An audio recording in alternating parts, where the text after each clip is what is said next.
Media మిత్రులకు అందరికీ కూడా నమస్కారం. మీ ద్వారా నేను కర్నూలు ప్రజలకు, యావత్ ఆంధ్రప్రదేశ్ ప్రజలకందరికీ కూడా ఈరోజు ఒక మంచి విషయం చెప్పాలని నేను ముందుకు వచ్చాను. నేను 20,000 ఆపరేషన్లు చేసిన ఒక మంచి సర్జన్గా, ఒక డాక్టర్గా ఎంతోమంది బాధలను చూశాను. వాళ్ళ బాధలను నయం చేసి ఇంటికి పంపించేటప్పుడు వాళ్ళు నవ్వుతున్నప్పుడు నాకు ఎంతో సంతోషం అనిపించేది. అదేవిధంగా కర్నూలు ప్రాంతంలో వలసలు చూశాను, ఆత్మహత్యలు చూశాను. అవి చూసిన తర్వాత మరి నేను ఒక డాక్టర్గా కాకుండా ఒక రాజకీయ నాయకుడిగా ముందుకు రావాలని చెప్పేసి ప్రయత్నం చేసి ఒక ఎంపీ అయ్యాను. నేను ఎన్నో ఆశయాలు, ఎన్నో హామీలు ఇచ్చి ప్రజలకు మీకు ఇది చేస్తాను, అది చేస్తానని చెప్పేసి ఎంపీ అయ్యాను. అయిన తర్వాత నేను విశ్వ ప్రయత్నం చేశాను. వారికి మంచి సదుపాయాలు కల్పించాలని చెప్పి, మా ప్రాంతంలో వలసలు ఆపాలని చెప్పి, మా రైతులకు నీళ్ళు ఇవ్వాలని, నా అభ్యర్థనలను కూడా ఒక అరణ్య రోదనలాగా అయిపోయింది. నాకు కంఠశోష తప్ప ప్రతిఫలం ఏమీ దక్కలేదు. నేను కేంద్ర ప్రభుత్వం నుంచి కొన్ని నిధులు తీసుకొచ్చి కొన్ని అభివృద్ధి కార్యక్రమాలు చేశాను. అవి మాత్రమే నా క్రెడిట్కు మిగిలిపోతున్నాయి. ఇంకో రెండో విషయం, వైసీపీ పార్టీ వాళ్ళు ఉత్తుత్తి సామాజిక న్యాయం ప్రదర్శిస్తూ ఉన్నారు. బీసీలు, ఎస్సీలు, ఎస్టీలు, మైనారిటీలు వీళ్ళకందరికీ కూడా మేము అధికారాలు ఇస్తూ ఉంటున్నారు. కానీ నేను స్వయంగా ఉండి ఒక మేధావిగా నేను గ్రహించింది ఏంటంటే, అక్కడ పదవులు ఉంటాయి, అధికారాలు ఉండవు. మన దగ్గరికి ఒక 10 మంది అభ్యర్థులను తీసుకుని గ్రీవెన్సెస్ తీసుకొని వస్తారు. 10 మందిలో కనీసం ఒకరికో ఇద్దరికి మనం న్యాయం చేయగలిగితే ఈ ఎంపీ పదవి కానీ, ఎమ్మెల్యే పదవి కానీ న్యాయం జరిగినట్టు ఉంటుంది. అలా కాకుండా ఏదో ఉత్సవ విగ్రహాలాగా ఉండాలి, మీరు కేవలం ప్రోటోకాల్ పాటించాలి, ఇదే విధంగా జీవిత విధానం అన్నది నాకు నచ్చలేదు. నేను విశ్వ ప్రయత్నం చేసినా కూడా రాష్ట్ర ప్రభుత్వం నుంచి అతి తక్కువ అభివృద్ధి కార్యక్రమాలు చేసుకోగలిగాను. కాబట్టి ఇంక నేను అక్కడ చేయలేను. అభివృద్ధి లేకపోతే ప్రజలకు పురోగతి ఉండదు, ఆ ప్రాంతం అభివృద్ధి కాదనే ఉద్దేశంతో నేను టీడీపీలోకి వచ్చాను.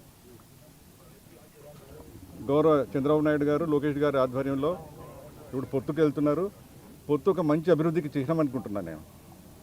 జనసేన, కేంద్ర ప్రభుత్వం, బీజేపీ వీళ్ళందరూ కలిస్తే ఆంధ్ర ప్రాంతం మంచి అభివృద్ధి చెందుతుందని నేను ఆశతో, వీరి నిజాయితీ నిబద్ధతను చూసి నేను ఈరోజు టీడీపీలో చేరడం జరిగింది. ముఖ్యంగా కర్నూలు ప్రాంతంలో ఉన్న సమస్యల గురించి నేను నారా చంద్రబాబు నాయుడు గారికి అన్ని వివరించాను. మేము తప్పకుండా దాని మీద కాన్సన్ట్రేట్ చేస్తాము. గత వచ్చే 5 సంవత్సరాల్లో తప్పకుండా ఇవన్నీ కూడా మేము నెరవేరుస్తాము. నీళ్ళ విషయం కానివ్వండి, వలసలు తగ్గించడానికి ప్రయత్నం కానివ్వండి, ఉపాధి అవకాశాలు, సంపద సృష్టి, ఇవన్నీ కూడా మేము తప్పకుండా నెరవేరుస్తామని చెప్పి గౌరవ చంద్రబాబు నాయుడు గారు మాకు హామీ ఇచ్చారు. నా దృఢ సంకల్పం ఏంటంటే, కర్నూలు ప్రాంతంలో వలసలు నివారించాలి, ఉపాధి కల్పించాలి. యువత కూడా వలసలు వెళ్తున్నారు, చదువుకున్న యువత కూడా వలసలు వెళ్తున్నారు.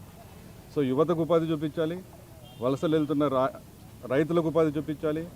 మేము సంవత్సరానికి ఒక పంట పండించుకోవడం మాకు గగనం అయిపోతామండి. మాకు 50 టీఎంసీ నీళ్లు తుంగభద్రలో పారుతున్నా కూడా మేము వాటిని నిల్వ ఉంచుకునే పరిస్థితి లేదు. కాబట్టి మా దగ్గర దారిద్ర్యం ఎక్కువ, వలసలు ఎక్కువ. మా కర్నూలు ప్రాంతం అంతా కూడా ఒక నల్ల ఎడారిలాగా కనిపిస్తామండి. అందరూ అనుకుంటారు అది ఎత్తైన ప్రాంతం, వర్షం చాలా తక్కువ ఉంటుంది కాబట్టి అక్కడ నీళ్లు లేవనుకుంటారు. కానీ తప్పు, శుద్ధ తప్పు. మాకు 50 టీఎంసీల నీరు మా ప్రాంతంలో పారుతుంది తుంగభద్ర నదిలో. కోడుమూరులో పెద్ద పెద్ద మహానుభావులు అక్కడ రాజ్యం వెళ్ళినారు, కానీ ఇంతవరకు కూడా తాగే నీళ్లు లేవు. నేను పులకర్తి లిఫ్ట్ ఇరిగేషన్ స్కీమ్ అంతా డిపిఆర్ తయారు చేసేసి ముఖ్యమంత్రి గారికి హ్యాండ్ ఓవర్ చేసి రెడీ టు జీవో కూడా రిలీజ్ అయింది, కానీ పనులు లేవు. ఎందుకంటే నిధులు లేవు. సో మనం ఒక చిన్న గ్రామానికి, ఒక 40,000 జనాభా ఉన్న ఒక గ్రామానికి లేకపోతే ఒక పట్టణానికి త్రాగే నీళ్ళు ఇవ్వలేకపోతే, గత 10 సంవత్సరాల నుంచి హామీలు ఇస్తుంటే కూడా కేవలం 100 కోట్ల రూపాయలతో మనం అభివృద్ధి కార్యక్రమం చేయలేకపోతే, తాగే నీళ్ళు ఇవ్వలేకపోతే ఇంక రాజకీయాలు ఎందుకు అనిపించింది. మా కర్నూలు నగరం 2 నదుల మధ్యలో ఉన్నది. తుంగభద్ర, హంద్రి ఒక సంగమేశ్వరం లాగా ఉంటుంది. ఇవి వెళ్ళి కృష్ణలో కలుస్తాయి. ఈ సంగమేశ్వరం ఈ ఏరియాలో కూడా మాకు తాగే నీళ్లు లేవని చెప్తే ఎంత క్లిష్ట పరిస్థితులు ఉందో మీకు అర్థమవుతామండి. మరి నేను విశ్వ ప్రయత్నం చేశాను, ఎన్నో దఫాలు ప్రయత్నం చేసి మెమరాండమ్స్ ఇచ్చాను. కానీ మాకు అక్కడ పరిస్థితి ఏంటంటే అపాయింట్మెంట్స్ ఉండవు.